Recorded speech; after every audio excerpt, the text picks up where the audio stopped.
రాకాలోకంకి స్వాగతం. ఈ కంటెంట్ మీకు నచ్చినట్టయితే లైక్ చేయండి, మీ బంధుమిత్రులకు షేర్ చేయండి. ఇప్పటి వరకు సబ్స్క్రైబ్ చేసుకోకపోతే సబ్స్క్రైబ్ బటన్ని నొక్కండి, అదేవిధంగా బెల్ ఐకాన్ని కూడా తప్పనిసరిగా నొక్కండి. జై హింద్ మిత్రులారా. 2014 నుంచి భారతదేశంలో ఉన్నటువంటి జాతీయవాద ప్రభుత్వాన్ని బలహీనపరిచేందుకు రకరకాల ఉద్యమాలను చేపట్టడం జరుగుతూ వస్తోంది. ఈ ఉద్యమాలను బలోపేతం చేసేందుకు విదేశీ ఎన్జిఓల సహకారము, ఈ దేశంలో ఉన్నటువంటి ఒక వర్గం మీడియా సహకారం తీసుకుని ఉద్యమాలు చేసే ప్రయత్నం జరిగింది. 2014 నుంచి 2019 వరకు జరిగినటువంటి ఈ ప్రయత్నాలు వాస్తవానికి విఫలమయ్యాయి.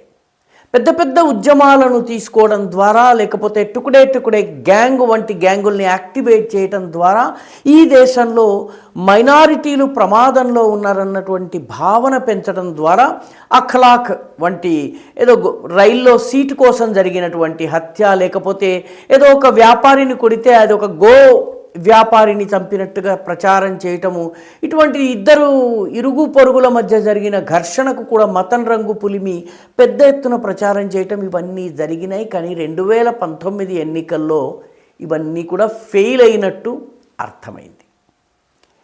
2019 నుంచి విదేశాల్లో కూర్చున్నటువంటి భారతదేశాన్ని డీస్టెబిలైజ్ చేయాలన్నటువంటి వర్గాలు, భారతదేశాన్ని అస్థిరం చేయాలి, ఇక్కడ ప్రభుత్వాన్ని బలహీనం చేయాలన్నటువంటి వర్గాలు పెద్ద పెద్ద అంశాలను తీసుకుని ప్రయత్నం చేసినట్లయితే, ముఖ్యంగా హిందూ ముస్లిం లేకపోతే యాంటీ హిందూ ప్రచారం కనుక చేసినట్టయితే మనకు నష్టం అవుతున్నది. ఎందుకంటే హిందూ కన్సాలిడేషన్ జరుగుతోంది. దీనివల్ల జాతీయవాద శక్తులకి బలం మరింత పెరుగుతోంది. కాబట్టి ఈ అంశాలను తీసుకోకూడదు, లోకలైజ్డ్ చిన్న చిన్న అంశాలను తీసుకోవాలి అని చెప్పి ఒక నిర్ణయం తీసుకున్నారు. అందులో భాగంగా రాజకీయ నాయకులు, నిన్నటి వరకు తమను తాము హిందూ అని చెప్పుకున్నటువంటి నాయకులు చొక్కా మీద జంధ్యం వేసుకుని కూడా తిరగడం మొదలుపెట్టారు.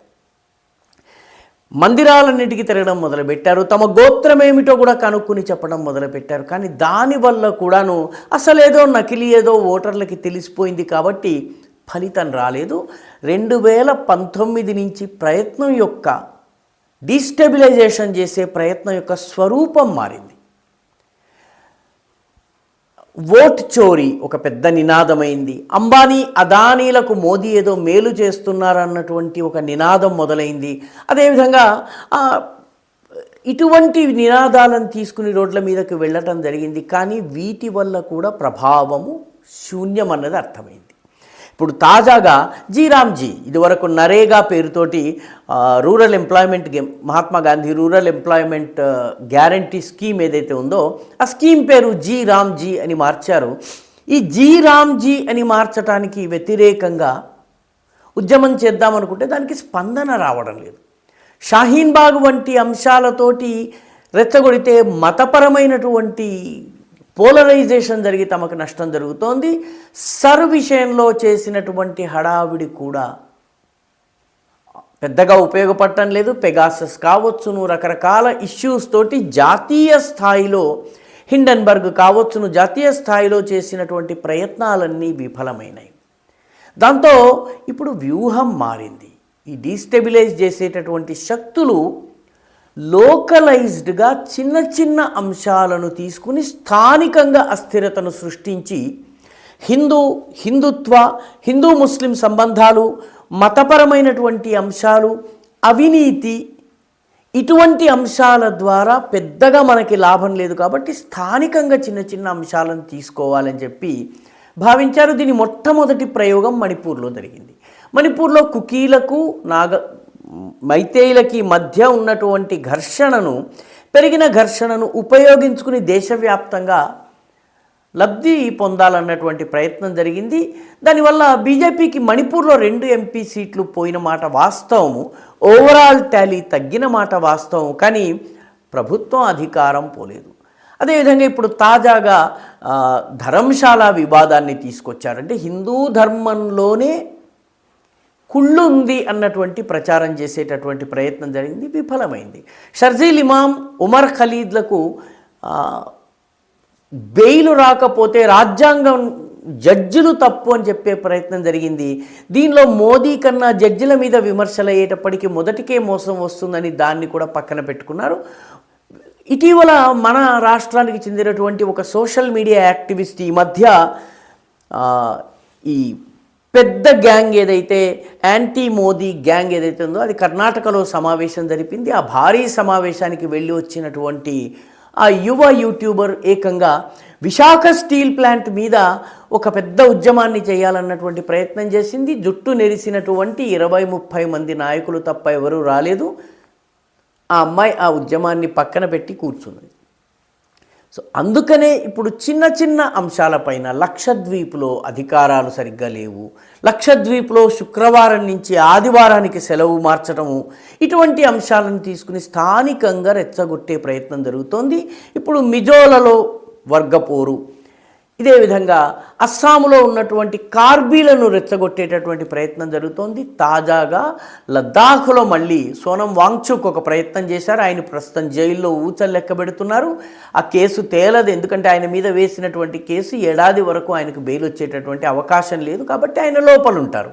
కాబట్టి ఇప్పుడు లద్దాఖ్లో మళ్ళీ ఉన్నటువంటి 2 సంస్థలు, ఒకటి కార్గిల్ డెవలప్మెంట్ అసోసియేషన్, రెండవది అపెక్స్ బాడీ ఆఫ్ లడాక్, లే అండ్ లడాక్, ఈ ప్రాంతాలకు చెందిన ఈ సంస్థల ద్వారా మళ్ళీ మాకు రాష్ట్రం కావాలన్నటువంటి ఉద్యమం ప్రారంభమైంది. వాస్తవానికి ఈ ఉద్యమం వెనుక జమ్మూ కాశ్మీర్లో ఉన్నటువంటి రాజకీయ నాయకులు ఉన్నారు. ఎందుకంటే లద్దాఖ్కి కనుక రాష్ట్ర హోదా ఇచ్చినట్లయితే మాకు కూడా రాష్ట్ర హోదా వస్తుంది, ఏడ్చేదాని మొగుడు వస్తే నా మొగుడు కూడా వచ్చేస్తాడని చెప్పి ఒక ఆవిడ వెనక్కి అన్నట్టుగా ఉమర్ అబ్దుల్లా, మెహబూబా ముఫ్తీలు తెర వెనక ఉండి లద్దాఖ్లో రెచ్చగొడుతున్నారు. కాబట్టి ఓవరాల్గా రానున్న రోజుల్లో పెద్ద ఉద్యమాలు జరగవు, కానీ స్థానికంగా చిన్న చిన్న గిరిజనేతర కులాల ఘర్షణ, లేకపోతే ప్రాంతాల మధ్య ఉన్నటువంటి ఘర్షణ, తెలుగు వర్సెస్ కన్నడ.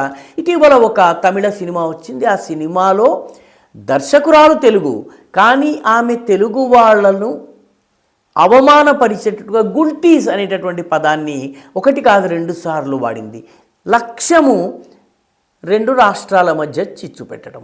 ఇవన్నీ కూడాను overall grand scheme of things. Modi ప్రభుత్వాన్ని పెద్ద దెబ్బ కొట్టలేం కాబట్టి చిన్న చిన్న అక్కడక్కడక్కడక్కడ సూదులు పొడిచినట్లయితే దాని ద్వారా ప్రభుత్వము బలహీనపడుతుంది. అంతర్జాతీయంగా జరుగుతున్నటువంటి పరిణామాలు, కొత్త కొత్త సవాళ్లు వస్తున్నటువంటి సమయంలో ప్రభుత్వానికి ఊపిరి సలపకుండా చిన్న చిన్న స్థానిక ఉద్యమాల్ని నిర్మించాలి. దీనికోసం ఎన్జిఓస్ యాక్టివేట్ అయినాయి, సమావేశాలు జరుగుతున్నాయి, వ్యూహ రచన చేసి, అందుకనే తెలుగు వాళ్ళని అవమానించే సినిమా వస్తుంది.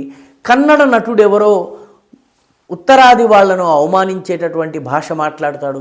తమిళనాడుకి చెందినటువంటి వ్యక్తి ఎవరో మతానికి సంబంధించిన డైలాగు చెప్తారు. కేరళకి చెందినటువంటి వ్యక్తి ఎవరో ఉత్తరాది వాళ్ళని విమర్శించేదో, లేకపోతే తెలుగు వాళ్ళని విమర్శించే డైలాగు చెప్పడము, మహారాష్ట్రలో నాన్ మహారాష్ట్రియన్స్ పట్ల ద్వేషాన్ని రెచ్చగొట్టడము, ఈ తరహా కార్యక్రమాలు రాబోయే రోజుల్లో మరింత ఎక్కువగా కనపడతాయి. ఎందుకంటే అంతర్జాతీయంగా ప్రపంచం అత్యంత ఛాలెంజింగ్ పరిస్థితిలోకి వెళ్తోంది. రానున్న రోజుల్లో భారతదేశం చాలా కీలక పాత్ర వహించబోతోంది. కాబట్టి ఇండియాను వీకెన్ చేసే ప్రయత్నాల్లో భాగంగా పెద్ద జాతీయ స్థాయి రాజకీయ ఉద్యమాలు నడవవు. కాబట్టి చిన్న చిన్న ఉద్యమాలు తీసుకుని వచ్చి వాటి ద్వారా ప్రజల్లో అయోమయం సృష్టించాలి. ఎందుకంటే ఏ దేశానన్నా కొట్టాలన్నట్టయితే సైబర్ దాడి చేయాలన్నా, సైనిక దాడి చేయాలన్నా, శతఘ్నుల దాడి చేయాలన్నా అన్నిటికన్నా ముందు ఆ దేశం యొక్క మనోబలాన్ని దెబ్బతీయాలి.